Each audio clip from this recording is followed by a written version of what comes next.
命令，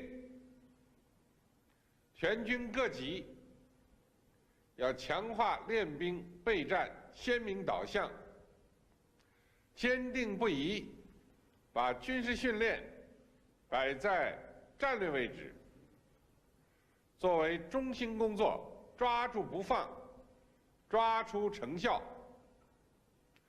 要坚持领导带头，以上率下，坚持实战实训、连战连训，坚持按纲施训、从严治训。生龙活虎的场面，通过视频校阅了各军兵种和武警部队野外分会场开训情况。塞外北国千里冰封，陆军某合成旅官兵顶风冒雪展开实弹实装训练。南国军港波飞浪卷，装载训练。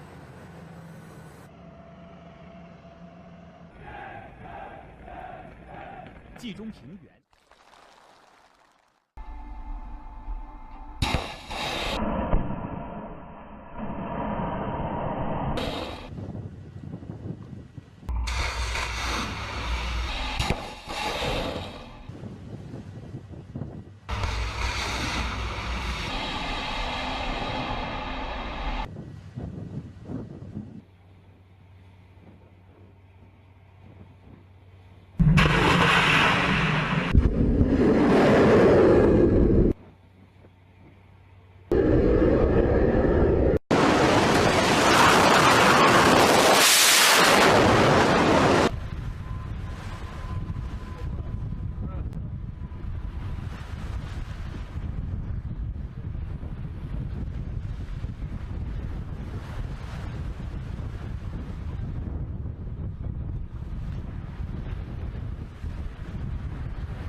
This is the real face of North Korea. This is the regime that's very, very close to getting deliverable nuclear weapons. And I think that it was interesting that they used the term deter America, their nuclear capability. So I think they're kind of puffing themselves up here. I think they are worried about a U.S. preemptive strike against their nuclear program. Not that I have any evidence that's about to happen, that's for sure. But I think they're trying to imply if we strike them, they'll hit us with nuclear weapons. They don't have that capability at the moment. I think it shows actually they're nervous and that what they really want to do is back us off. So Vice President Pence, as you mentioned, will be going for the opening ceremony. It's an important assignment. He's not just there to watch the ceremony. He'll be meeting with South Korean President Moon, be going up to the DMZ. So this is a significant time for him to be there. Yeah, is going to the DMZ a reminder, or is it a poke in the eye of Kim Jong Un?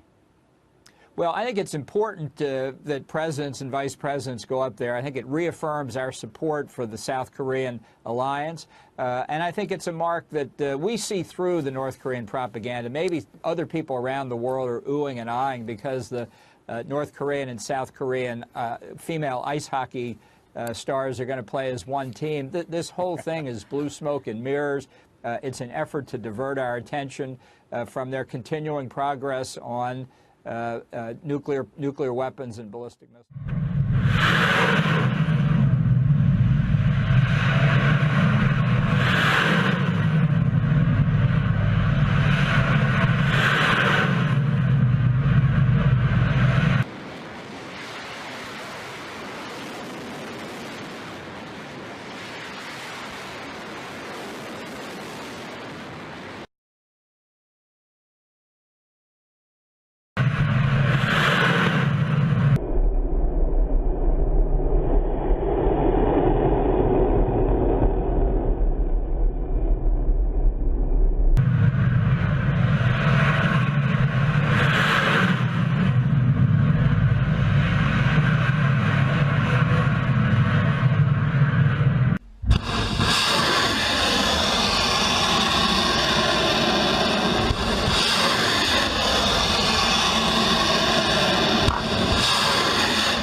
United States knows the fate that they're suffering and that we have their best interest at heart. I think it's very similar to some of the things that President Reagan did during the Cold War that inspired the prisoners in the Soviet Gulag.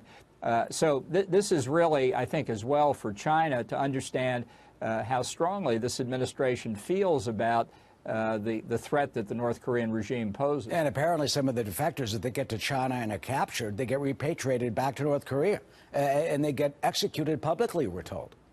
Yeah, look, it's very risky to try and escape, and that's why the heroism that they display is so important. It's so important to recognize it. Look, I don't think we can blink the reality here. North Korea is getting ever closer to deliverable nuclear weapons, barring some dramatic action by China, which is an increasingly fading hope, I think, at this point. We're coming down to the decision either to accept nuclear weapons in the hands of this very bizarre regime, or consider the use of military force. These are not happy choices, but we're running out of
Military force, though, wouldn't that choice be catastrophic, considering the millions who could be killed potentially in South Korea, with Seoul 35 miles from the DMZ?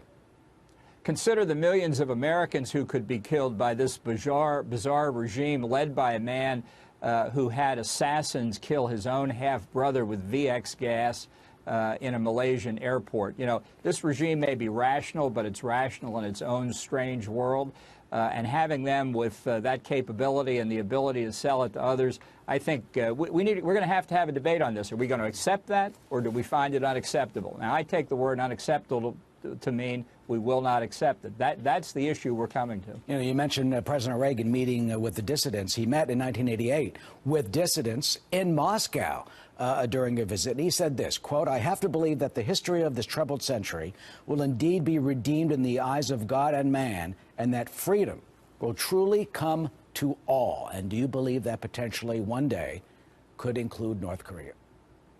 Well, I think it certainly could include North Korea. South Korea has proven it can function as a democratic society. And I think that's why the ideal goal here ought to be to convince China to let us reunify the Korean peninsula, essentially having the North absorbed by the South. It would be better for the Korean people. It would certainly be better for us to have the North Korean regime disappear.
President highlighting a North Korean defector in his speech or North Korea's well-documented human rights abuses. The president's speech could also be seen by the North as evidence that the U.S. is laying the groundwork for some sort of military strike. Now, North Korea is planning its own show of force next week. They're planning on holding a massive military parade the day before the Olympics begin. They say this is to mark the 70th anniversary of the founding of its military. Now, North Korea rarely holds its tongue when it is criticized by the United States, especially by President Trump.